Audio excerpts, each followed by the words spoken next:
If someone were to if someone wants to hire a coach or doctor, wants to engage with someone to help improve their health, Mhm.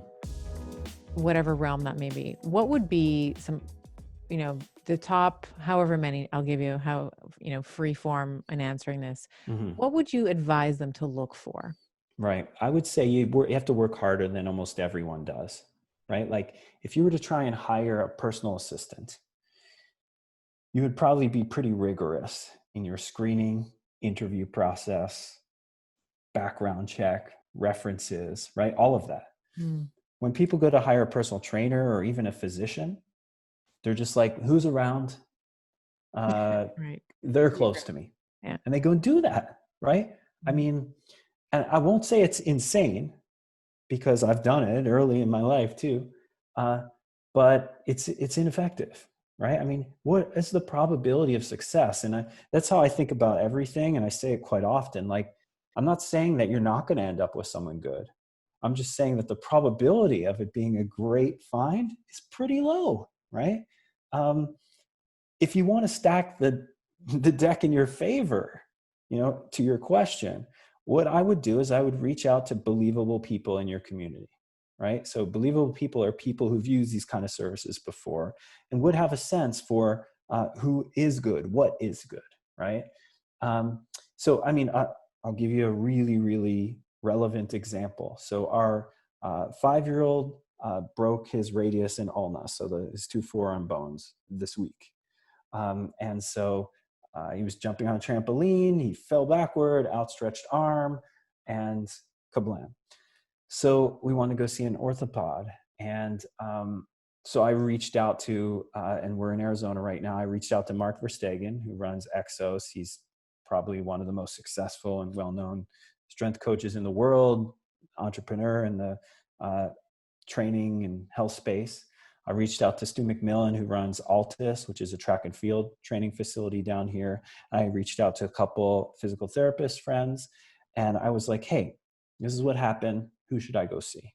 All right. These are highly believable people. They've referred dozens, if not hundreds of people to orthopedic doctors.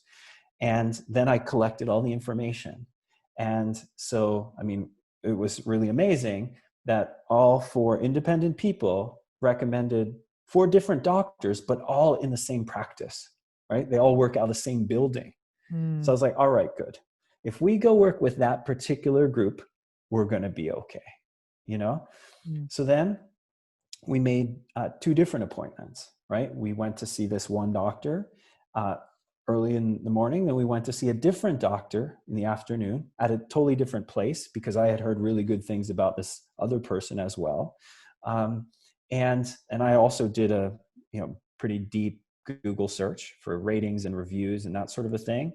And then in the appointment, I interviewed both of them. Here's the X-rays. What would be your treatment approach? Have you treated other 5-year-olds before? I was like kind of in charge of that interview, right? And then, okay, cool, thank you. I really appreciate your time today. I have one more doctor to see later today, and then we'll decide who we're going to go with, and we'll let you know. So the next day, I had chosen, and we went back to the doctor we were going to see, and that's how we chose, right? So fairly rigorous process, right? Believable people, crowdsourcing reviews, interviewing the person, and then going in and getting it done. So inside of 2 days, and obviously times are a little different now. Like orthopedic docs aren't super busy, so we could get appointments fairly quickly. Right. But the gist of it, here's an example of how I approach these things. I want to hear from credible people. I want to see what the crowd has said, and I want to talk to these folks myself, and I want to interview them and make sure there's some kind of fit, right? In the case of our 5-year-old, it was, how is this doc treated? Do they talk to my little guy with respect? Yeah. The doc we went with was amazing. He's like, here, come over here, G-man. I want to explain to you what's happening right now. And he explained it to him. And our 5-year-old's kind of shy with new people.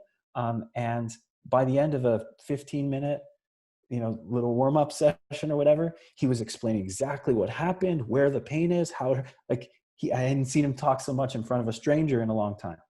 So I was like, okay, bam, this guy's got a great treatment plan.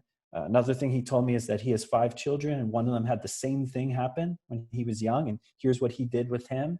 And then he was amazing. So I'm like, this is the guy we're going to go with, right? Mhm, mhm. So there's this mountain of evidence that this is a good choice.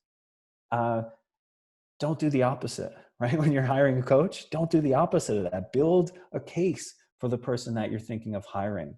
It may take an extra few days to find out, or an extra week or two. But if you've been waiting a while, what's an extra week? What you want to do is find someone who maybe you could be in this for the long haul with. And so for me, it's just those 3 prongs.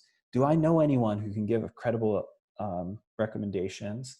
Cool. Once I get those recommendations, what does a large group of people think? Both the doctors we went to see had over 500 reviews.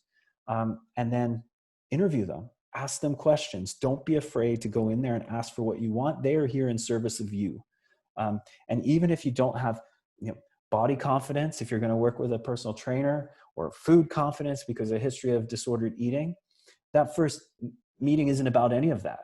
It's about what this person can provide you, who they are, what their values are, and does that match with yours? Interview them on that, and then decide from there. So that would be my best advice for how to find a practitioner.